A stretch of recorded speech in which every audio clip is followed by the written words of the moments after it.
and thank you to Deputy Coppinger for bringing this and setting it out so clearly in the motion, and to the visitors in the gallery. And I welcome that the Minister is not, and best of luck to you in your new role. And I welcome that you're not opposing the motion, but often that's the death knell. But I'll give you the benefit of the doubt in relation to it, that it's not the death knell, and you will take this matter seriously. And I hear you're committed to bringing in the register and changing the law. And I've only a short time, 5 minutes, I think, so I won't win it. I welcome what you're saying, and I think you have to deliver on that. And I say that in the context of 1974, a groundbreaking book, Scream Quietly or the Neighbours Will Hear, 1974 in Chiswick, London, and Chiswick Women's Aid, 50-something years ago, Scream Quietly or the Neighbours Will Hear. Fast forward 49 years later, the Royal College of Surgeons, hidden in plain sight, domestic violence and gender-based violence. And so, forgive me if I'm sceptical, because as Deputy Coppinger has said, we've listened to the news this morning with what seems another murder, another woman in her 80s. And so we're here, and since I came in 2016, along with all my colleagues on this side of the House and with some of the backbenchers, we've repeatedly spoken on the failure to deal with domestic violence and gender-based violence. And actually, I'm most uncomfortable with the word domestic. I think it reduces the importance, the seriousness and the significance of criminal activity. So I would like to get rid of the word domestic and treat violence for what it is. I'm also unhappy with the words like epidemic and pandemic. This is not an epidemic. These are serious crimes being committed, by the most part, by men.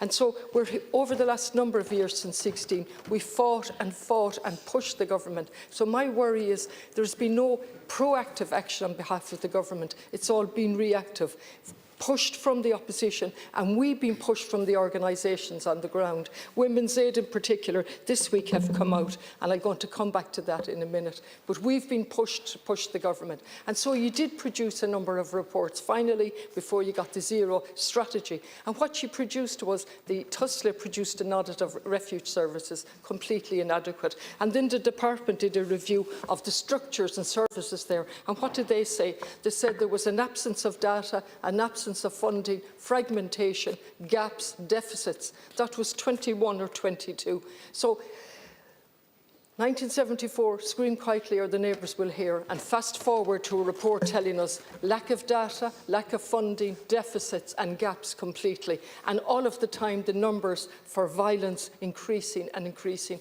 and the world becoming a more unsafe place for women and families becoming for. And the figure you referred, Minister, unfortunately, you said unfortunately most of it is within families, and absolutely, it's shocking, the figure. 63% of women were killed in their own home, 53% were killed by a partner or ex-partner, and almost 9 out of 10 women know their killer. And so my difficulty when we have debates like this, and I'm really appreciative that Deputy Coppinger has used her time, is we're talking. I've been talking since 2016. I'm very familiar with the services on the ground. Back in 2002, Savvy produced the groundbreaking report, Sexual Assault and Violence in Ireland. We utterly ignored it. The prevalence of violence against women was clearly set out. And then you fast forward to the Royal College of Surgeons that's telling you it's hidden in plain sight. So then we begin to ask ourselves as legislators, what's happening here? What do we mean when we say we want a zero tolerance? And we never rolled out enough refuge. And I say that with caution, because Women's Aid, and I'm somebody who has called for more refuge and will continue to do so. But Women's Aid, Safe Ireland has called on the government to embed a full infrastructural response to domestic abuse at local level, rather than prioritising new refuge spaces. And the CEO said, we are very, very concerned that there will be a focus on refuge building at the expense of the real response to new refuge spaces. More has to be done, and the government must take seriously. So I'm almost out of time. So I do all of that to emphasise it's beyond talking. So refuges are the most basic thing that we can provide, but they should be sort of redundant in the future if we are to seriously tackle and deal with domestic and gender-based violence. Thank you.